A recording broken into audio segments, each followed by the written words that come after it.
Welcome, everyone, to Real Estate on the Up, the podcast that takes you behind the scenes of the real estate world in Orlando. I'm your host, Kyle Madorin, and on this show, we're all about pulling back the curtain with the unfiltered truth about real estate. We're not just here to sell houses. We're here to provide concierge-style service because everyone loves being treated like a VIP. This podcast is your go-to resource for transparency, integrity, and the knowledge you need to make smarter real estate decisions. Whether you're a seasoned investor or a first-time homebuyer, we've got you covered. So buckle up and get ready to move up in the world of real estate. It's time for Real Estate on the Up.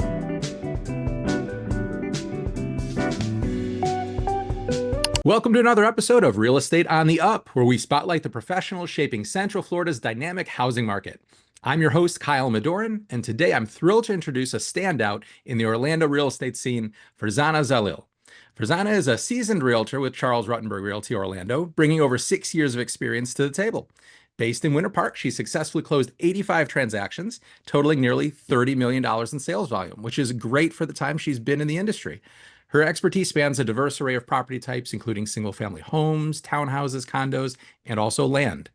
Farzana is particularly adept at assisting first-time home buyers, investors, and also clients navigating complex transactions like foreclosures and short sales. She's fluent in English and Hindi, and so she effectively serves a multicultural clientele, which is super important in a location like ours where we have so many people from other parts of the world. Beyond her impressive sales record, Farzana holds a dual license as both a realtor and a loan officer, providing her clients with comprehensive guidance through every step of the buying and selling process. Stay tuned as we delve into Farzana's insights on getting into the business, navigating today's market, and achieving success with fix and flip properties. So let's bring her onto the show. Here she is, Farzana Zalil. Oh my God, Kyle, that was a wonderful introduction. Thank you, and I'm happy to be here. Excellent. Well, we are delighted to have you.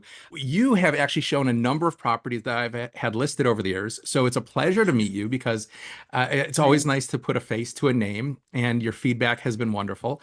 And so, connecting with great agents out there is one of the most fun parts of my job. So that's great. I appreciate your time. So let's dig in and talk a little bit about your journey, because it's different for everyone who gets into real estate. It's always fun to hear what brought people into the industry. So tell us a little bit about how you got started and what got you interested in real estate. I moved here back. I lived in Orlando. I moved to California. I was married there. I was a housewife for 12 years. I came back divorced with 2 little kids, and I'm like, I need to do something that's going to be lucrative. I had a lot of family support. I was living with my parents at that time. And my brother-in-law was in mortgages. And he was like, you need to get a mortgage license because mortgage is what you need to do.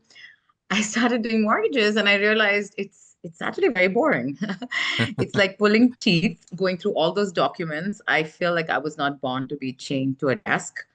I'm definitely sales oriented. So I was like, let me get out there. I want to do real estate. He was like, no, that's so difficult.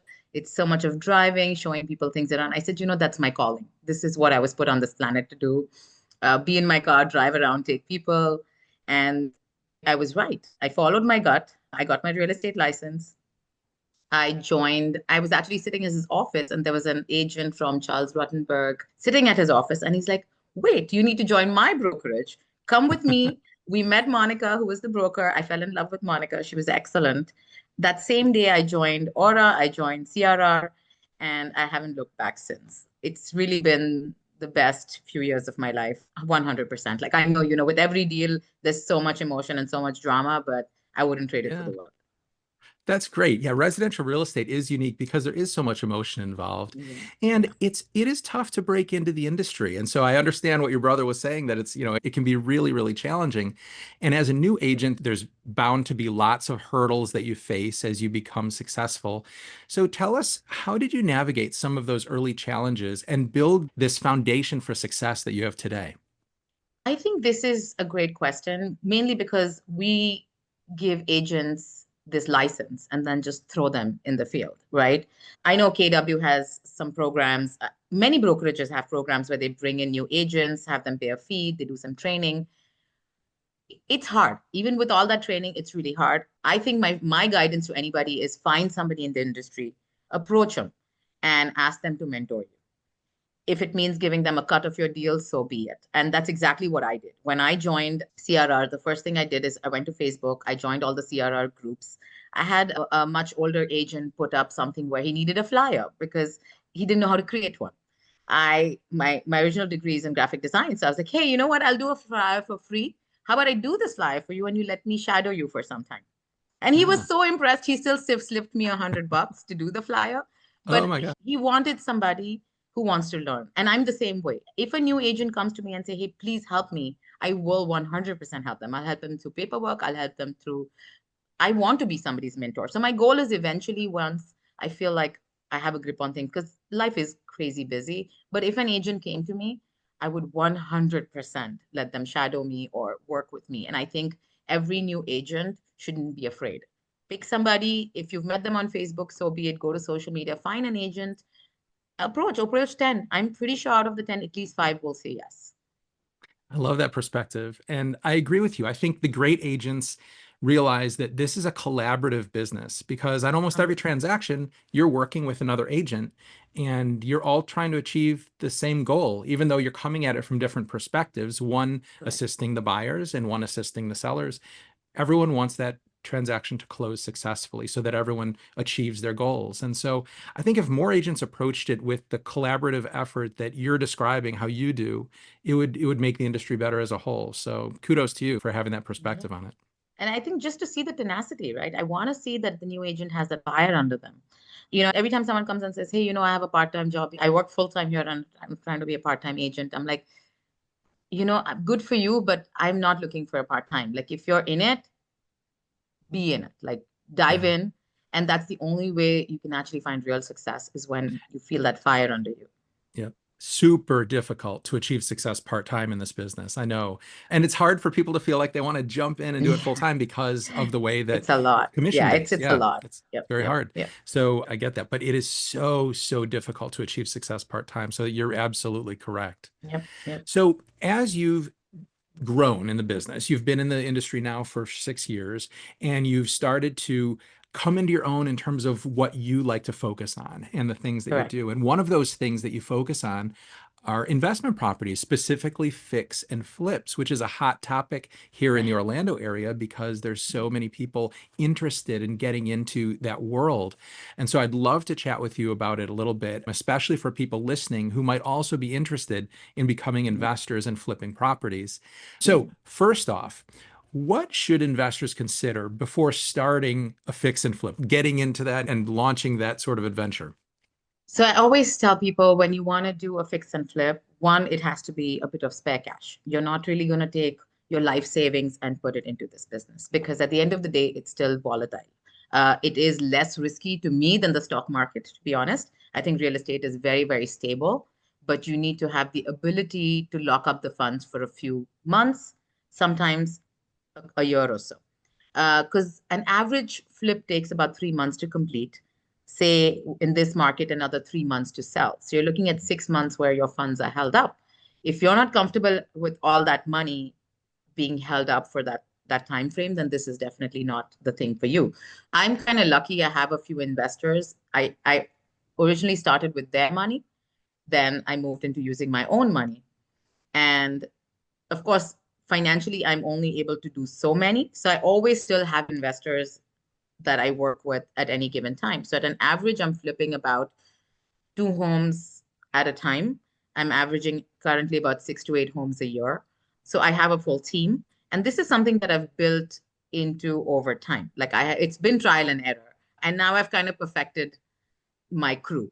Plumber, electrician, roofer, pool guy. Like I have everybody set up, and it's my job is to make sure they're busy, that there isn't a break between each home or each service. So I have a crew working somewhere at any given time, which has been also exciting in a sense. And like I said, it's part my money, part investor money.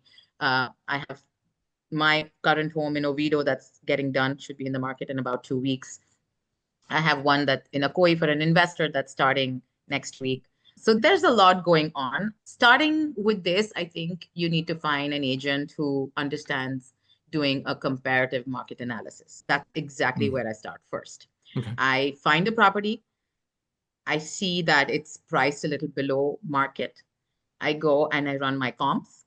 and I see what can I sell it for. And then I run my math backwards because I have an idea of what it's going to cost me just based on pictures. And if Mhm. I feel like, okay, through the pictures, okay, kitchen, bathroom, floors, windows, whatever needs work, I have a number in my mind. Now I go to the property and see it physically. And I always tell people don't do blind investments because Yeah. pictures do lie. Yeah. I have learned that the hard way too. I actually bought Mhm. a property 2 years ago in Ormond. The pictures did not show the holes in the ceiling. Oh no. I walked the property and these big holes in the ceiling, and I'm like, oh my gosh. And it was an hour from me. And so, I paid for being a little bit lax in going to see the property. The numbers made sense, but I landed up pouring 30,000 more into that house because of all that. Gotcha. Yeah. I made the money, but not as much as I thought I would. So always go see the house or have boots on the ground. Have an agent who's local who can walk that property for you. Pick an agent who is very sure about their numbers. I'm very close. My error margin is maybe 5% on my CMAs. So I've gotten the knack of doing a really good comparative analysis. And so I even have friends who flip who are other agents who bring the deals to me and say, hey, can you run the numbers for me? Can you tell me how much do you think it's going to appraise at? So I've gotten pretty good at that. And then once you run your math backwards, and when you do enough flips, you have a good idea of how much the floor is going to cost you, how much the paint's going to cost you. You Right. you get a broad number. You run your math. Based on that math, your minimum spread, in my opinion, in this market. When I say spread, it is from your buy to your sell. Your minimum window needs to be about 125,000. So if I'm buying at 300, I must be selling at 425 and up because an That's a very good average flip, benchmark. yeah, and an average flip costs you about 50,000. Then Okay. consider holding costs. If you have a mortgage on it, all that adds up. So if you want to break even, it would be 100. If you want to make money, it has to be over 125. Got it. Anything over 125, I think you'll be okay. It's a pretty safe bet. And Okay. of That's course, a good rule of location, thumb. location, Yeah. location. No, I love that. I think that's really, really nice information for people listening. Now, when you begin to budget, you've been doing it a while, so you do know what things cost, generally speaking. Correct. Especially for newer flippers, should they add in a certain percentage as overrun of things? Because inevitably there's going to be something that they didn't think of or something becomes more expensive. How do you suggest budgeting for that? I think whatever your number comes in at, like an average flip in this market, if it's very purely cosmetic, you may be in the 35, 45,000 range. Once you add in pool, electrical, plumbing, you've reached about the 60,000 buffer mark. Okay. From there on, you count another 10 as you always keep a $10,000 buffer, come what may. And then you add 7% for closing costs because you'll have agent fees, title fees, and ifs and buts. So that's why I said that spread is essential. If you have that 125 window between buy and sell, 90% of the time you're going to be just fine. Okay. If that margin is very tight and anyone tells you, hey, these numbers are tight, don't touch it, especially if it's your first few deals. You don't need to buy anything that's tight. Yeah. Unless it's something like, to be honest, like a market like Lake Mary, right? Lake Mary, you can sell anything. Dr. Phillips, you can sell anything. Anything that where the neighborhood has no land to build, you have a really good shot at getting asking price for that house if it's done well.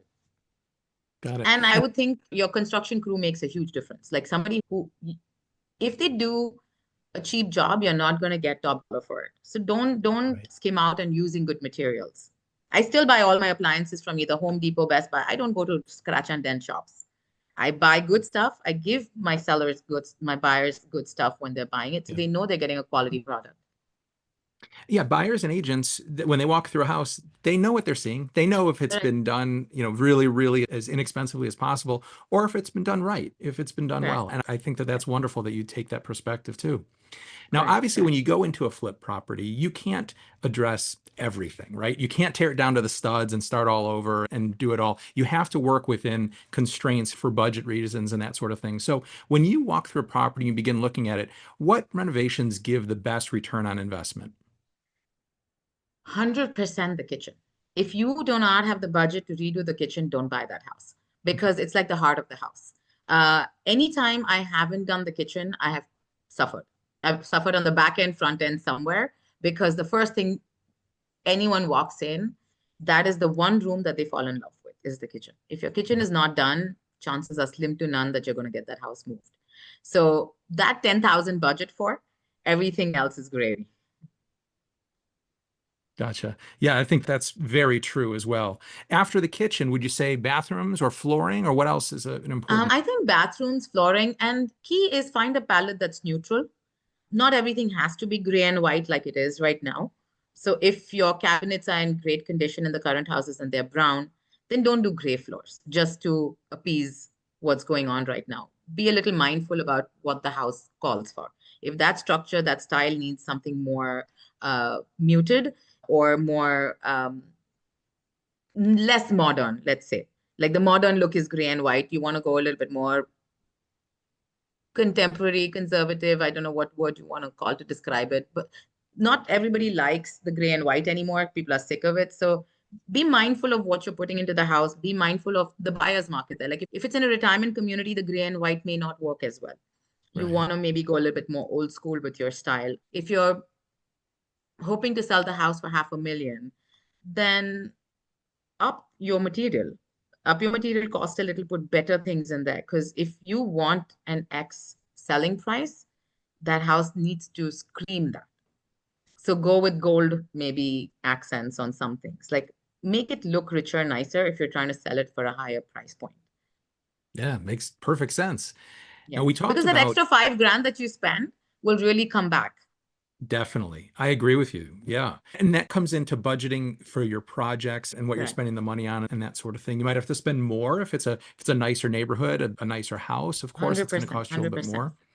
But Yes. Yeah. also when you're flipping, obviously it's very important to know what the property will sell for after renovations and also buying it for the right price. So buying it for the right price, selling it for the right price. So Correct. that comes down to valuation, like you said before, the importance of that. And you mentioned a CMA, which stands for Comparative Market Analysis. Tell us a little bit about how you perform that and what tools you rely on to create a CMA. I pretty much rely heavily on the tools provided by the MLS. I know some agents are like, oh, do we need to be part of the board? Yes, you need to be part of the board because the board gives you a lot of tools.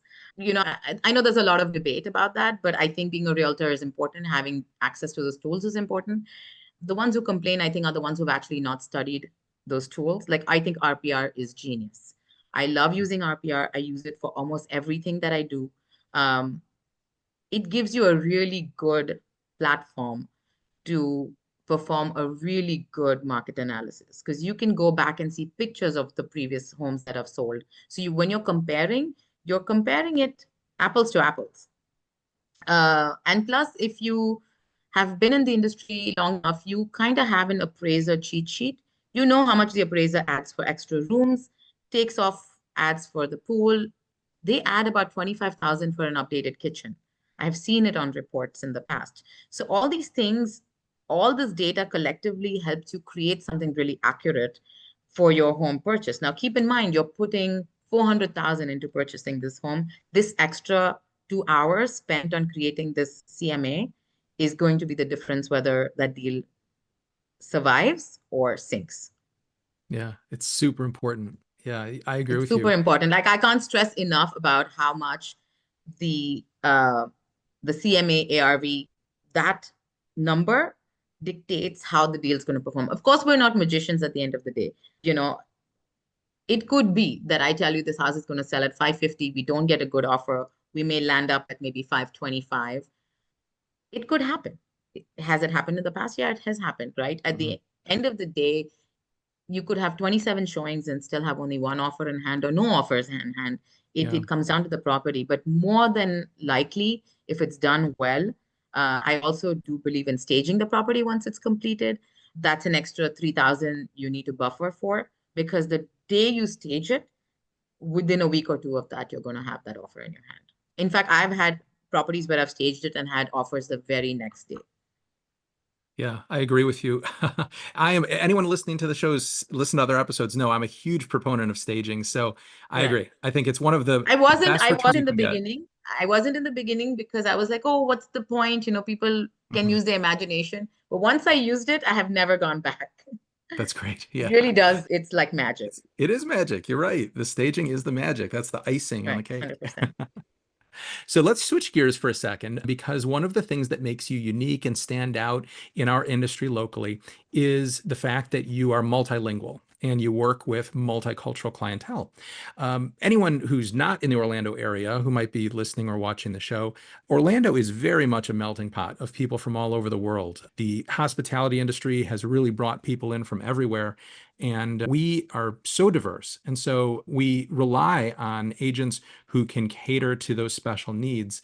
So can you tell us a little bit about the examples of serving a multicultural clientele and the benefits of multilingualism in real estate?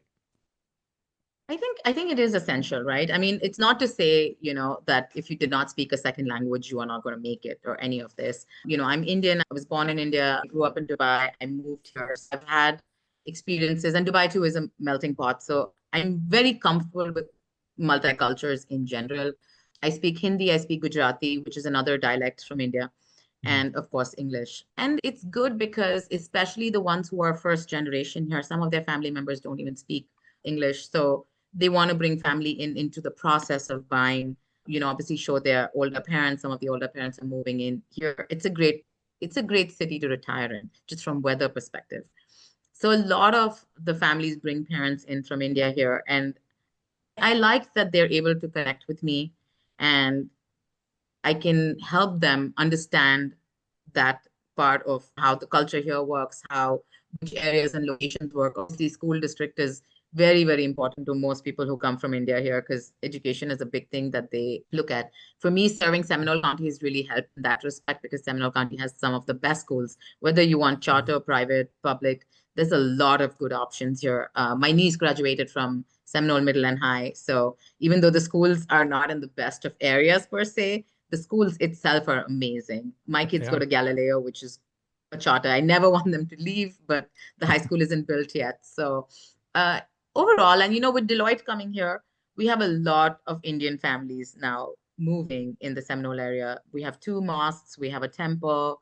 So it's a fast growing, diverse Indian, Pakistani, Bangladeshi community. And I feel like just having that in with the culture and the families here, it's a huge deal. I mean, my family's been in Seminole County 22 years. So Oh, wow. language or no language, I know the county really, really well.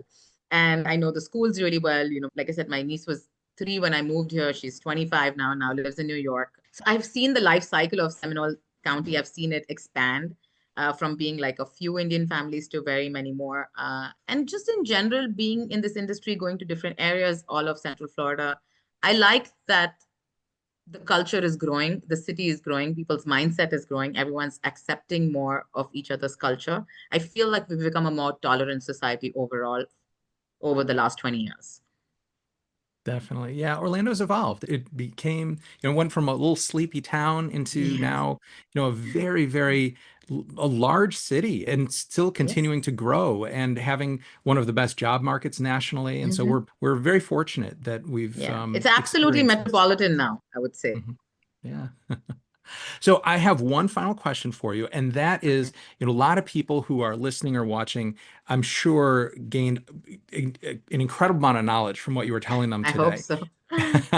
And so they may want to get in touch with you. So what would be the best Okay. way for them to touch base and ask questions and pick your brain about fix and flips? I'm one of those people who always has her phone handy. I never like, if you ask anybody, I'm very, very responsive on my phone, text being my favorite. Just give me a call, send me a text. My number is 407-617-3258. I literally have had this number for 22 years, since the day T-Mobile started their company. So it's never changing. I'm never letting it go. Just shoot me a text and we can set up a meeting and see what I can do for you. That is fantastic. Well, thank you so much for your time today. This was a great Absolutely. conversation, and I learned something about fix and flipping today, and I hope all of our listeners enjoyed it as well. So, Farzana Zalil, thank you so much for your time, and Thank you. best wishes for continued success. It's amazing what you've achieved so far. Thank you so much. I appreciate being here. Thank you. Sure thing. All Have a right. great day, everybody. Thanks for tuning in to Real Estate on the Up. We'll catch you next time. Bye bye. Thank you. As we conclude another eye opening episode of Real Estate on the Up, I want to express my appreciation for joining us. Thank you for being a valuable part of the Real Estate on the Up community. Your time and engagement mean the world. so make sure you subscribe and leave a review. Your real estate goals are my priority, and my team and I are here to provide the personalized attention and service that have earned us high recognition. If you have questions, need guidance, or are ready to make a move, don't hesitate to reach out. I'm just a message away.